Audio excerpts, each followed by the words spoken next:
Hai semuanya, bertemu lagi dengan gua Jijo. Jadi hari ini gua akan membahas komik yang ada di depan kita saat ini, yaitu adalah Record of Ragnarok. Gimana komiknya? Langsung saja kita mulai.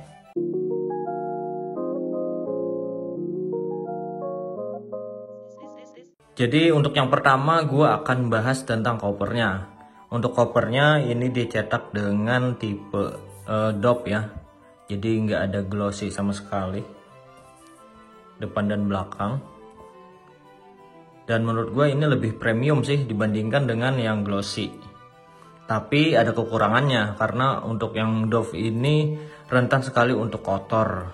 Jadi untuk kalian yang punya daki yang berlebihan ya sangat berisiko untuk kotor.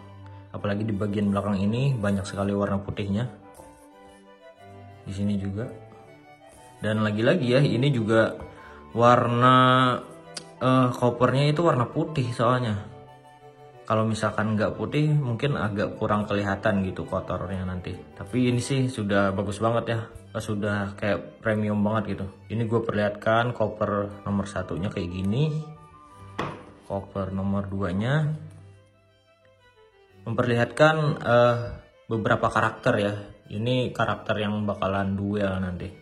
Contohnya kayak gini nih, Adam sama Zeus. Untuk di belakangnya ya cuplikan-cuplikannya ya lah ya. Dan juga di sini ada sinopsis sedikit. Dan seperti biasa ada labelnya dan di sini juga ada tulisan di bawah. Ini komik yang ketiga. Di belakangnya sama aja ya. Dan ini yang keempat.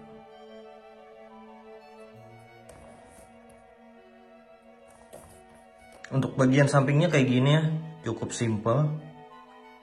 Cuman ada tulisan-tulisan kayak gitu doang ya, dan judul komiknya sendiri. Oh ya, untuk bagian depan kita bahas apa aja sih yang terdapat di bagian depan. Ada logo Akasha ya, kemudian ada gambar karakternya, kemudian ada tulisan judulnya Record of Ragnarok.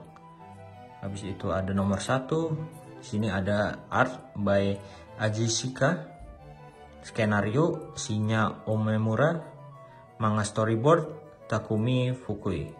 Jadi ada 3 orang ya yang bikin ini. Dan sini ada lambang dewasanya atau tulisan dewasanya ya. Jadi ini tentu saja mengandung kekerasan dan juga mungkin darah-darah dan lain-lain lah ya. Nggak mungkin lagi sih, tapi karena gue sudah baca ya sudah bisa terlihat dengan jelas ini emang komik untuk dewasa. Kemudian di bagian samping ada tulisan Akasha dan logonya juga. Kemudian di sini ada yang bikin artnya, bikin skenario-nya dan manga storyboardnya. Kemudian di bagian tengah ada numbernya 1, 2, 3, 4. Dan di sini ada judul komiknya. Untuk di bagian belakang semuanya hampir sama ya. Dan ya biasa banget sih. Dan ini berbahaya sekali ya, bisa kotor nanti kalau nggak dijaga bener-bener. Saran gua untuk kalian kalau misalkan takut kotor, mending dikasih sampul lagi, plastik bening gitu, plastik mika ya biasanya. Jadi aman lah. Kalau gua kayaknya untuk diplastikin itu agak kurang bagus menurut gua. Jadi ya biarin kayak gini aja dan biarin juga kotor ya. Oke, lanjut untuk segi kerapiannya. Untuk cetakan Indonesia pasti rapi lah ya. Gua nggak pernah nemu yang nggak rapi sih untuk cetakan Indonesia. Kalau untuk Viz Media itu di bagian sini pasti nggak rapi. Tapi kalau cetakan Indonesia pasti rapi lah.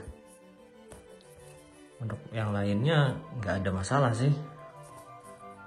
Oke, mari kita lanjut untuk ke bagian dalamnya. Kita lihat hasil cetaknya. Kalau hasil cetaknya menurut gua sudah bagus banget sih ini. Premium banget. Karena ini dicetak dengan kertas yang cukup tebal. Dan nggak ada kesalahan cetak ya kalau yang gua dapat. Nggak tahu untuk kalian apakah ada kesalahan cetak. Untuk segi artnya bagus banget, detail. Makanya gua suka dengan komik ini. Seperti ini lihat Odin ya. Ini agak spoiler, jadi untuk kalian yang nggak mau spoiler, mending skip aja di bagian sini. Oh, lihat detailnya keren banget. Untuk di komik ini banyak sekali art yang bagus ya. Jadi sangat menyenangkan untuk membaca komik ini. Gua rekomendasikan untuk berlama-lama untuk melihat artnya. Untuk segi cerita pasti ini sangat menarik banget ya, karena di mana lagi gitu ada cerita dewa melawan manusia yang terpilih gitu. Ini bakalan unik banget sih, sampai akhir mungkin akan mengejutkan banget. Karena di setiap cerita pasti ada hal yang tidak terduga gitu. Bayangin aja manusia melawan dewa loh. Gokil nggak tuh? Dan kenapa harus ada pertandingan antara dewa dan juga manusia yang terpilih? Itu karena para dewa bisa dibilang agak bosen dengan manusia ya. Karena manusia sering berbuat dosa dan lain-lain. Jadi akhirnya para dewa ibaratkan rapat dan juga akhirnya memutuskan untuk menghancurkan bumi atau mungkin semesta ya, tapi yang gua tahu bumi sih dan manusianya juga. Tapi di saat rapat itu ada seorang Valkyrie yang menentang dengan keputusan para dewa tersebut, dan dia memutuskan untuk memberikan saran kepada para dewa. Kemungkinan bukan saran tapi lebih ke tantangan. Gimana kalau manusia diberikan kesempatan untuk merebut buminya atau merebut haknya lah bisa dibilang ya, dengan cara berduel dengan para dewa gitu. Dan akhirnya karena dewa biasanya agak-agak angkuh, tertantang, jadi ya lahirlah Record of Ragnarok ini. Dan dipilihlah berbagai macam manusia yang terpilih dan GG semua ya. Dan di salah satu daftar gue melihat nama Nikola Tesla, dan itu menurut gue bakalan unik banget pertarungannya. Gue juga penasaran gimana cara dia melawan dewa. Apakah memakai penemuan-penemuannya? Ya mari kita lihat saja nanti ya di chapter yang akan datang.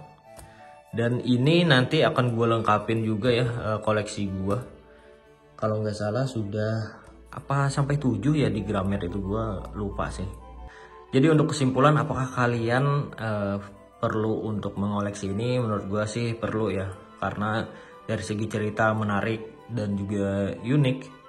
Kemudian untuk segi artnya bagus banget. Untuk cetaknya juga nggak ada kesalahan ataupun kurang bagus dalam hal cetak intinya ya. Untuk covernya bagus, rapi, dan juga potongannya juga rapi juga ya. Mungkin yang agak minus itu adalah covernya mungkin akan cepat kotor, itu aja sih. Sisanya ya bagus semua sih menurut gua. Makanya gua koleksi Record of Ragnarok ini. Oke, gimana menurut kalian tentang review singkat gua kali ini mengenai Record of Ragnarok? Tuliskan di kolom komentar kalau kalian tertarik, dan apa alasan kalian juga tertarik untuk mengkoleksi komik satu ini. Kalau gue sih yang pasti ceritanya yang mantep banget, kemudian artnya juga gila sih. Itu alasan gue. Oh ya, satu lagi, apakah kalian harus beli yang cetakan Indonesia atau yang luar aja? Menurut gue untuk yang cetakan Indonesia sudah bagus banget, jadi nggak perlu beli yang cetakan luar sih menurut gue. Karena ya kalian akan dapat hal yang sama juga. Jadi mending yang Indo aja. Lebih mudah juga ya, kalian tidak capek untuk mentranslate di otak kalian. Kecuali kalian yang jago bahasa Inggris. Itu aja sih. Oke, segitu aja video gue kali ini. Sampai jumpa di video gue berikutnya. Bye-bye.